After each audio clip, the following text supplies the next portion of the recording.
Do you have any thoughts or aspirations to really take a shot at the president? Absolutely. If I were single, I would do it, for sure. So it's the family element? Yeah, because it's so, well, I haven't decided yet, but it's so tribal right now, and it's so mean in so many respects. You know, why would somebody want to put their family through that?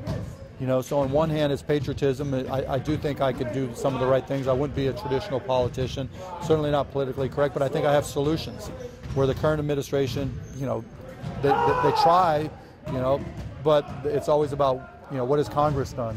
And I don't think that's the right approach. I think there's absolute solutions, and I think I'd walk in trying to deliver some of those. I mean, I'm working on a health care plan now that I'm more than happy to give to the administration. I've talked to people there to tell them. And it's getting scored, but I would walk in, if I did do it, it would be because I had something I thought was a good solution. If I don't do it, it'll be because I wouldn't want to put my family through that. So do you think there's any way to separate one from the other, Mark? No way.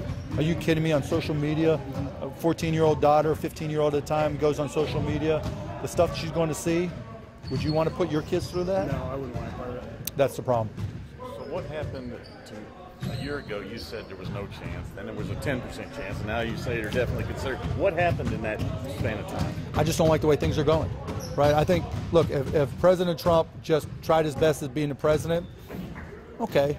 I mean, if he wasn't the campaigner-in-chief, if he wasn't, you know, a Twitter troll, then maybe we'd look at it and say, okay, maybe he's not doing a bad job, right? You know, he's trying. Well, I might not agree with everything he's doing, but he doesn't seem to. I mean, you have a Twitter troll, you troll a crazy head of North Korea, and you think that's a positive. You know, that's what the difference is.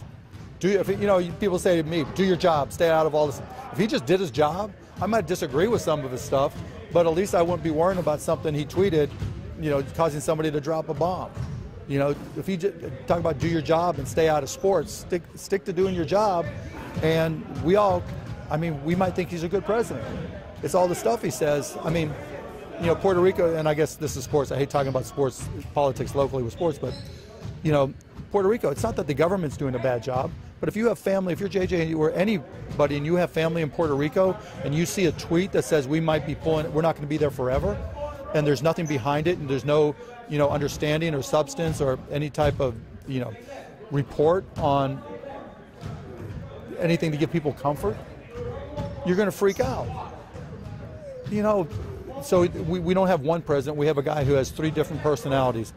You know, the guy who's, I think, trying his best, even though I might not agree with a lot of it, to be president, the guy who's a campaigner-in-chief, and the guy who's a Twitter troll. You take off the last two, and he might be a decent president. But until then, you know, and I don't see that stopping, somebody else has got to go and try to change the game.